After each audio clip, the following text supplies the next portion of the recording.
आज का प्रातः क्लास है 24/11/1968 रविवार। शिव भगवान वाच।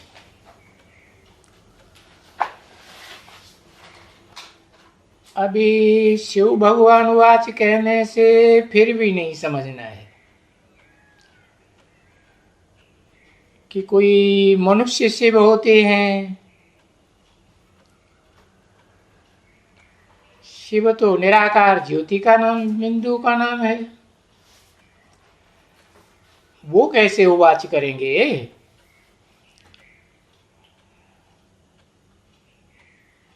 और मनुष्य को तो भगवान कहा ही नहीं जा सकता, क्योंकि मनुष्य को तो चंचल मन होता है।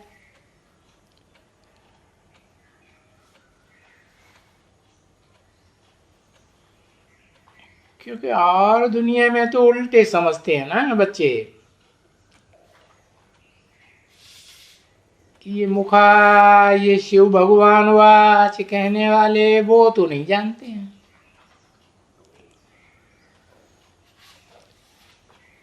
तो शिव ही आकर के ज्ञान का सागर है, सो पढ़ाते हैं। ज्ञान का सागर कहो, ज्ञान का कूट भंडार कहो, ये तुम बच्चे समझ सकते हो नंबरवार पुरुषार्थ अनुसार।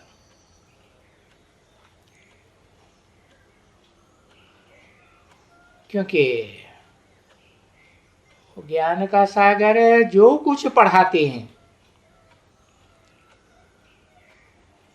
क्योंकि बेहद का बाप है तो बेहद की पढ़ाई है ना। ये स्कूल है, पाठशाला है, तो बच्चों को जो पढ़ना है वो पढ़ाना भी है। और ये बहुत ही बच्चे हैं जो पढ़ते हैं और पढ़ाते हैं।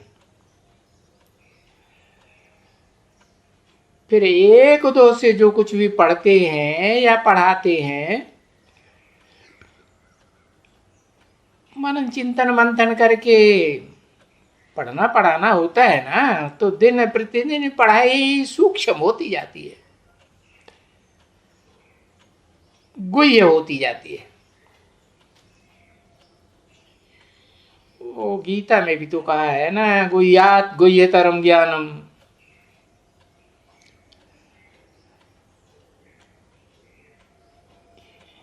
बीके में जो ज्ञान दिया जाता है वो गुह्य है, गुह्यात।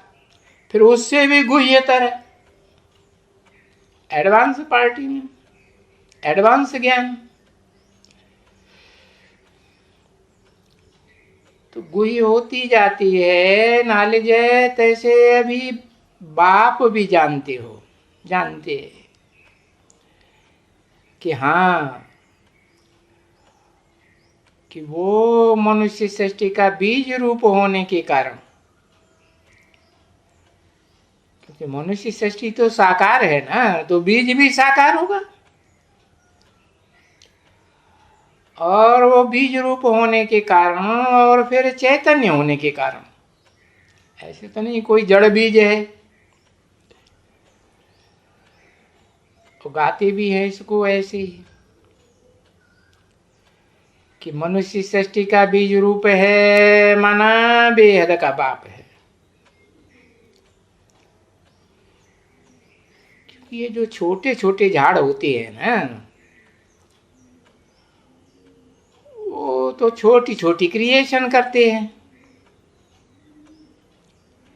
उन्हें कहेंगे हद की क्रिएशन।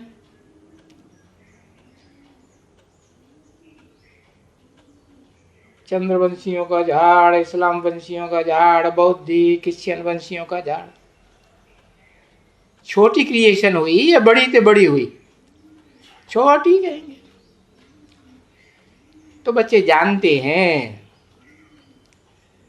कि ये तो सारी मनुष्य सृष्टि का बीज रूप है,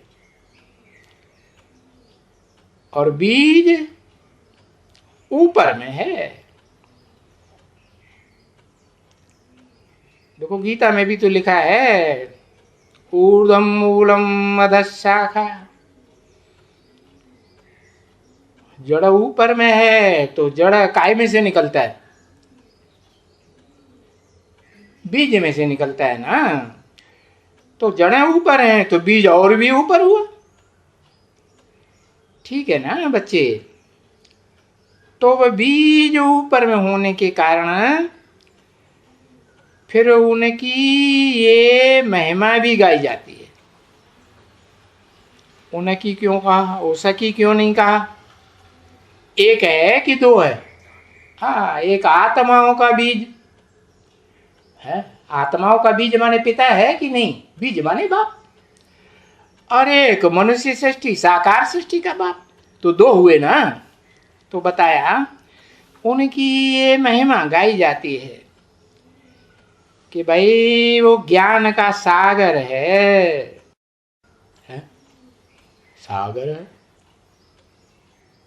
सूर्य है या सागर है? है? सूर्य नहीं है। हाँ, सूर्य तो ऊपर में होता है और सागर तो नीचे षष्ठी में होता है ना। हाँ, तो वो जो निराकार सूर्य है, सदा परम धाम का वासी है, वो इस सृष्टि पर जब आता है तो सागर में उसकी जो गर्मी है वो प्रवेश कर जाती है। योग ऊर्जा को तो अभी अभी तो यहाँ है ना। यानी तुम ऐसे ही नहीं कहेंगे कि हे भगवान, कि भाई भक्ति मार्ग वालों की तरह हे भगवान कहने से तुम्हारी बुद्धि कोई ऊपर चली जाती है। जैसे नानक ऊपर को इशारा करते हैं। तो तुम्हारी बुद्धि ऊपर में नहीं जाती है? जो ऊपर वाला नीचे आया हुआ है तो ऊपर में क्यों नहीं जाती है? क्योंकि मनुष्य सृष्टि के बीज रूप में आया हुआ है ना। हाँ, तो ऊपर में क्यों जाएगी?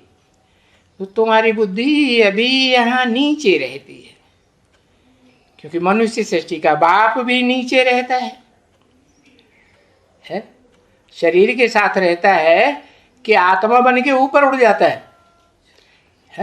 शरीर के साथ इस सृष्टि रूपी रंगमंच पर सदा काल रहता है ना। हाँ, तो पूछा जाता है भले कौन है, कहाँ भी बैठे हो, पढ़ाई पढ़ते हो, तो ये जानते हो कि बाबा जो सारा कल्प में ऊपर में ही रहते हैं, बाबा ऊपर कल्प में रहते हैं। बाबा तो साकार निराकार के मेल को कहा जाता है, ऊपर में रहते हैं। अरे ऊपर में नहीं रहते हैं जैसे भक्ति मार्ग वालों ने समझ लिया है, कैलाश पहाड़ पे रहते हैं या अमरनाथ की पहाड़ी पे रहते हैं, ऐसे नहीं। ऊंची स्टेज की बात है। क्या मनुष्य सृष्टि का बाप भी जन्म जन्मांतर ऊंची स्टेज में रहता है या नीचे गिरता है? जन्म जन्मांतर राजयोग सीखा है तो राजयोग सीख करके जन्म जन्मांतर राजा ही बनेगा ना। हाँ, तो ऊपर में ही रहते हैं ऊंची स्टेज में। और सिर्फ इस नीची दुनिया में नीची स्टेज में एक ही बार आते हैं, पिछाड़ी में। क्या आखिरी जन्म में कैसा हो जाता है मनुष्य सृष्टि का बाप? सभी धर्म पिताएं नीचे गिरते हैं। क्राइस्ट के लिए क्या बोला? क्राइस्ट इस समय बैगर के रूप में है। सभी धर्म पिताएं पहले जन्म में ऊंच थे ऊंच और आखिरी जन्म में नीचे थे नीचे। तो पिछाड़ी में ये होता है। ये तो पिछाड़ी में जो आत्माएं आती हैं वो तो आते ही हैं इस दुख रूपी झाड़ में। कलह क्लेश की दुनिया में, ठीक है ना। और बाप, बाप तो दुख सुख से न्यारा है। कौन सा बाप? जो आत्माओं का बाप है वो तो सदैव दुख सुख से न्यारा है। इसलिए वो कोई ऐसे नहीं कहेंगे कि दुख की दुनिया में आते, नहीं। वो तो दुख की दुनिया में आते भी है, पतित तन में आते हैं, तो भी दुख सुख से न्यारे होकर रहते हैं। उनको कोई दुख का लेस भी नहीं आता है, क्योंकि जो जैसे प्लेग की बीमारी पड़ती है ना, तो जो डॉक्टर लोग होते हैं उनको प्लेग की बीमारों के बीच में जाने में कोई डर लगता है क्या? कोई डर नहीं रहता है। और मनुष्य तो डर करके भागते हैं। कोरोना की बीमारी आई तो जो नजदीकी संबंधी है, माता पिता है, गहरे से गहरे संबंधी है, पति पत्नी, एक दूसरे के पास जाते हैं? नहीं जाते, डर के मारे दूर भागते रहते। और देखो मनुष्य तो उनकी दवा करते हैं, डॉक्टर लोग मनुष्य है ना, तो दवा करते हैं। कोई भी बीमारी हो है, चाहे इस देह की बीमारी हो है, और चाहे आत्मा की विकारों की बीमारी हो, है ना, तो जो बेहद का डॉक्टर होगा वो विकारों की बीमारी से दूर भागेगा? है, वो तो दूर नहीं भागेगा। कि भाई सोचेगा अरे ये तो वैश्या है, इससे दूर भागो, भागेगा नहीं। जैसे दुनिया में कालरा हो, हैजा हो जाता है ना, प्लेग की बीमारी हो, या ऐसी कोई भी बिछिंदर बीमारी हो, छी छी, तो जो डॉक्टर होते हैं वो नहीं डर सकते हैं। हद की बीमारी, हद के डॉक्टर। और यहाँ तो को ये विकारों की, बेहद की, जन्म जन्मांतर की बीमारी है ना। तो डॉक्टर भी कैसा है? हद का है, बेहद का है? बेहद 500 करोड़ का डॉक्टर है। तो जैसे सारी दुनिया में इस समय बीमारी ही बीमारी है, विकारों की। तो जो अविनाशी सर्जन होता है वो कोई डरता है क्या? वो नहीं डरते है। बीमारों के बीच में आने से डरते हैं क्या? नहीं डरते हैं, नहीं। वो तो आते ही है सबकी दवा करने के लिए है। इस पतित दुनिया में आते हैं, पतित तन में आते हैं, तो दवा सबकी करते हैं। उनको वे बीमारी वगैरह लगती ही नहीं है। तो ये तो है ही निराकार। ये माने एक कि दो चार, ये तो है ही निराकार।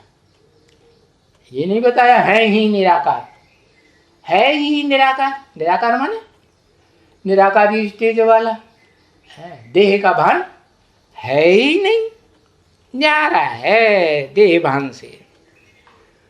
तो उनको ये देह का जो बीमारी, देह की बीमारियां हैं, उन बीमारियों का लेप छेप नहीं लगता है। काम क्रोध लोभ मोह अहंकार का लेप छेप कोई भी नहीं लगता। और भी वो बोलते हैं है। तो ये भी एक हंसी का खेल है, क्योंकि जो खेल होता है वो तो हंसी कुड़ी का ही होता है ना। तो ये नाटक है ये दुनिया का। तो जैसे बाप हंसी कुड़ी में कहते हैं क्या कि मेरी बहुत ग्लानि की है? जितनी मेरी ग्लानि की है उतनी इस दुनिया में कोई की भी ग्लानि नहीं की है। सारी दुनिया ने ग्लानि की है। अच्छा, फिर कृष्ण की भी ग्लानि की है। जो कृष्ण की ग्लानि, सो जैसे उनके बाप की भी ग्लानि है, तो रामचंद्र की भी ग्लानि की है, बरोबर ग्लानि की है। अभी बाकी ब्रह्मा में ग्लानि की है, इतनी ग्लानि नहीं की है। ब्रह्मा की इतनी ग्लानि की हुई या शिव बाबा की ज्यादा ग्लानि हुई है? किसे की ज्यादा ग्लानि है? शिव बाबा की ज्यादा ग्लानि हुई। तो ग्लानि तो उनकी भी होनी चाहिए, किनकी? जब शिव बाबा की ही ग्लानि हो गई, ऊंचे ते ऊंच करतार कहा जाता है, ऊंचे ते ऊंचा भगवंत, उनकी ग्लानि हो गई, तो जो उनके बच्चे हैं उनकी ग्लानि नहीं होनी चाहिए? उनकी, रामकृष्ण की भी ग्लानि होनी चाहिए। तो देखो, जब से बाप ने इसमें प्रवेश किया है, किसे में प्रवेश किया है? कब से प्रवेश किया है?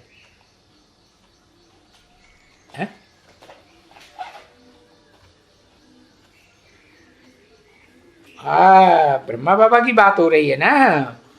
जब से बाप ने इनमें, इसमें प्रवेश किया है, इसमें माने ब्रह्मा में, एक में, है ना, इसमें प्रवेश किया, फिर देखो इनको गाली मिलने लगी है। अब यहाँ ऐसा को नहीं कहा क्या? इनको गाली मिलने लग पड़ी है। क्यों कहा है इनको?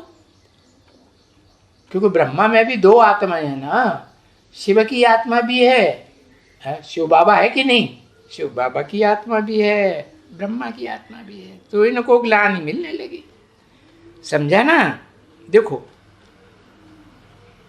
ये ग्लानि जब इनकी होती है सारी दुनिया में इतनी जास्ती, तो लोगों को कितनी घृणा होती है? प्यार आता है कि घृणा होती है? घृणा होती है। सारे अखबारों द्वारा बस ये ब्रह्मा, फिर गालियां देते रहते हैं। देखा ना? तो पिछाड़ी में आए करके इनको भी गाली दिया है, जैसे है किनको? सबको। शिव बाबा को तो गाली दिया ही सबसे जास्ती, फिर राम को, कृष्ण को, देवताओं को भी गाली दिया कि नहीं दिया है? समझा ना? अब मुझे दिया है, किसने बोला? शिव ने बोला है ब्रह्मा की तरह कि मुझे दिया है, चलो अभी तुम भी गाली खाओ। मैं प्रवेश करता हूं इनमें, किनमें? पंचानन, 5 मुख कहे जाते हैं ब्रह्मा के ज्यादा से ज्यादा, तो 5 मुखों में प्रवेश करता हूं ना, कि एक में ही, इनमें प्रवेश करता हूं। अच्छा, तो तुम भी गालियां खाओ। 5 मुख गालियां खाएंगे कि नहीं खाएंगे? हाँ, तुम भी गालियां खाओ। अरे मैं गाली खाता हूं तो तुम कहां हट जाएंगे? है? हाँ, तो खूब गाली देखो, और गालियां प्रैक्टिकल में एकदम देखो। क्या प्रैक्टिकल में? माने शरीरधारी को गालियां देते हैं, प्रैक्टिकल तो शरीर से ही होता है ना, कि निराकार को देते हैं?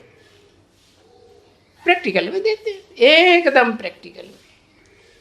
और वो तो यादगार शास्त्रों में लिखी हुई है। जो शास्त्र है वो कहाँ की यादगार है? इसी पुरुषोत्तम संगम की यादगार है ना, लिखी हुई है। गालियां देते हैं और सन्मुख देते हैं क्या? हाँ, तो बाप कहते हैं ऐसे तो तुमको कोई गाली नहीं देते थे, है? जब तक बाप ने प्रवेश नहीं किया तो तुमको दुनिया में कोई गाली देते थे? नहीं, तुमको गाली नहीं देते, कभी भी नहीं देते थे। तुम्हारी तो बहुत अच्छी महिमा होती थी। गालियां कब से शुरू हुई? जब से मैं प्रवेश किया हूं, और तो मुझे तो कोई गाली दे भी नहीं सकते हैं वास्तव में। क्यों? कि मैं तो निराकार हूं। वो तो जो निराकार को गाली देते हैं वो तो उनका अज्ञान है। गाली, ग्लानि देहधारी को महसूस होती है या निराकार को महसूस होती है? देहधारी को महसूस होती है। तो वो तो उन मनुष्यों का अज्ञान है। और मैं समझता हूं कि ड्रामा ही ऐसा बना हुआ है जो इनको, इन देवताओं को ये गाली देनी ही होती है। क्यों? कारण? कोई कारण होगा या नहीं? क्या? ये बहुत पापात्मा कैसे बने? अनेकों के संग के रंग में आए, विविचारी बने तो पापात्मा बनेगी नहीं? पापात्मा बने, तमो प्रधान बने। समझा कैसे बने? अनेकों के संग के रंग में आने से तमो प्रधान बने। तो बहुत तमो प्रधान बनते हैं, सारी दुनिया ही तमो प्रधान कलयुगी बन जाती है। तो फिर क्या होता है? विनाश भी होते हैं। तो देखो, जब विनाश होते हैं तो एक दो को मारते हैं, मारते भी है ना। तो फिर जब बहुत माराधाड़ी करते हैं, बहुत पाप करते हैं, बहुत हिंसा करते हैं, तो फिर नेचुरल कैलेमिटीज भी आती है। आती है जल्दी या नहीं? अकाल पड़ता है, बहुत बरसात पड़ती है, पत्थर गिरते हैं, जमीन हिलती है, भूकंप आता है कि नहीं? हा? तो ये भी ऐसे ही है। क्या है? अरे चैतन्य आत्मा है ना, जो चैतन्य आत्मा है, देव आत्माएं बनती है, तो जड़त्वमयी बुद्धि वाले वो भी तो ऐसे ही बनेंगे ना, है? नहीं बनेंगे? हाँ। तो ये जो 5 तत्व हैं, जड़ तत्व हैं या चैतन्य, इनमें जड़ तत्व तो ज्यादा है ना। भले देवता हैं, लेकिन देवताओं में भी जड़ तो है बुद्धि में। तो चलो नहीं गाली खाई है तो भी कहते हैं चलो अभी गाली खाओ, और अच्छी तरह से गाली खाओ। सब साधु, सब संत महात्मा, विद्वान, पंडित, आचार्य, सन्यासी सब गाली देंगे। तो देखो, ये सन्यासी भी न पहचान पाने के कारण फिर तुमको गाली देंगे। नहीं देंगे? है देंगे। कि भगवान कैसे आ सकते हैं इनमें? भगवान तो इतनी ऊंचे थे, ऊंची हस्ती, इनमें भगवान आवेंगे क्या? इतना पवित्र भगवान, एवर प्योर, वो तो फिर पवित्र तन सन्यासियों के तन में आना चाहिए ना। वो सन्यासी कहते भी है शिवोहम, शिवोहम माना शिव मेरे में है, ऐसे ही कहते ना। तो देखो कहते हैं कि भगवान तो कृष्ण में प्रवेश करते हैं, 16 कला संपूर्ण कृष्ण में प्रवेश करते हैं ना। अब देखो उन साधु सन्यासियों में है तो अज्ञान ना। अभी भगवान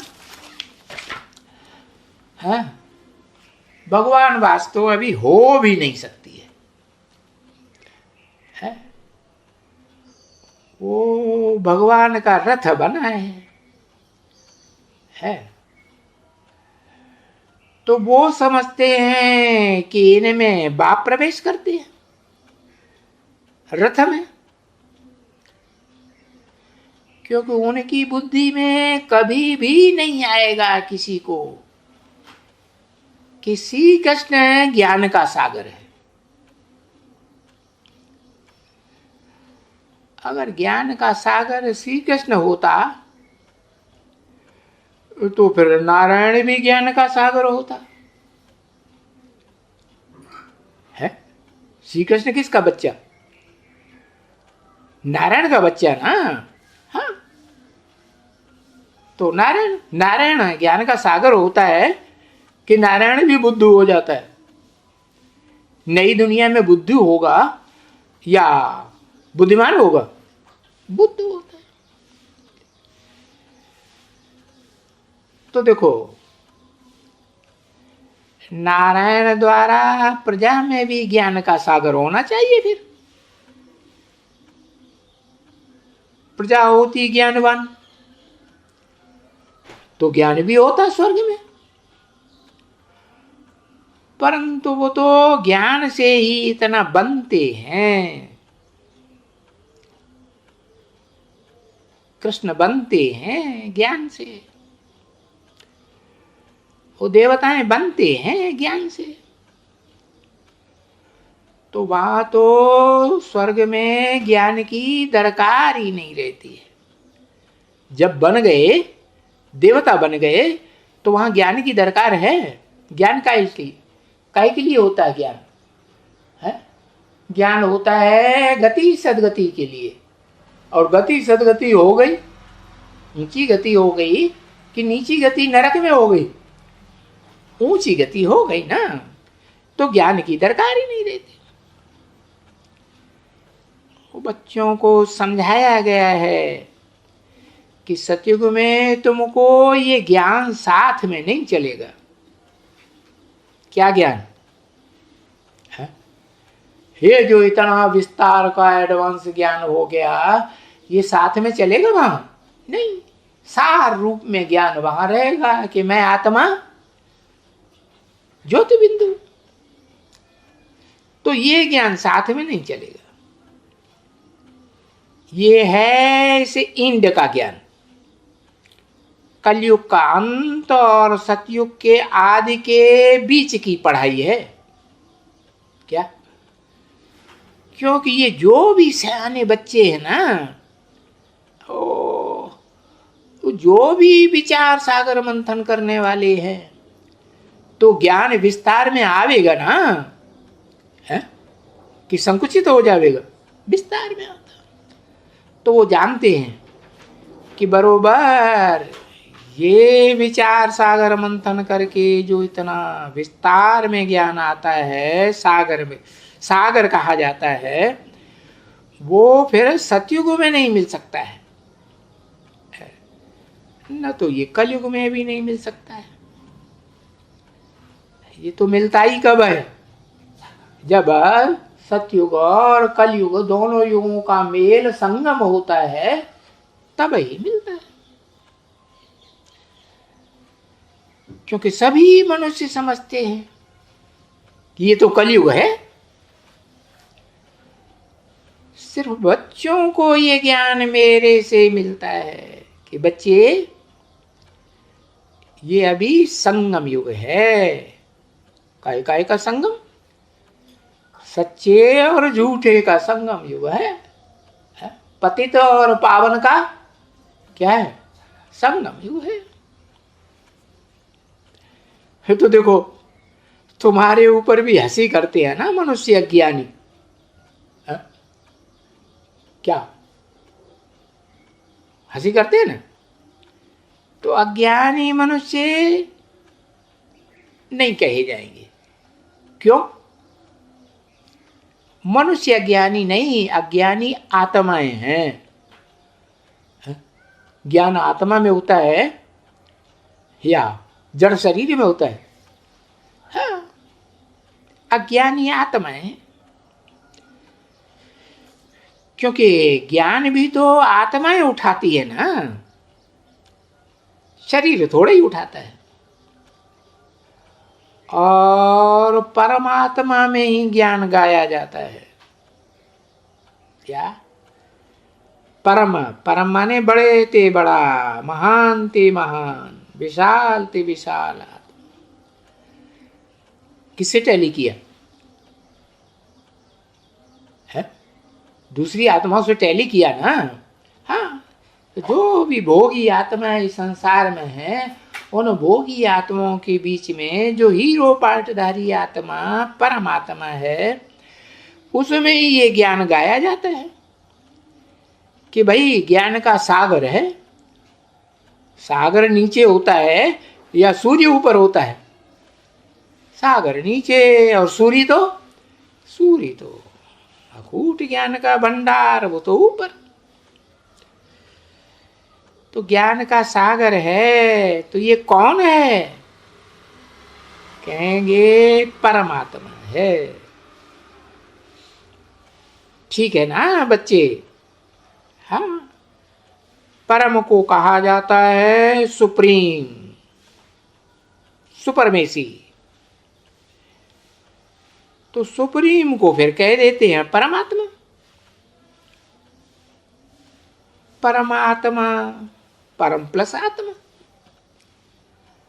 परम माना सुप्रीम और आत्मा। तो ऐसे भी कहने से उसका अर्थ समझ आ जाता है कि भाई परमात्मा है। ओम शांति।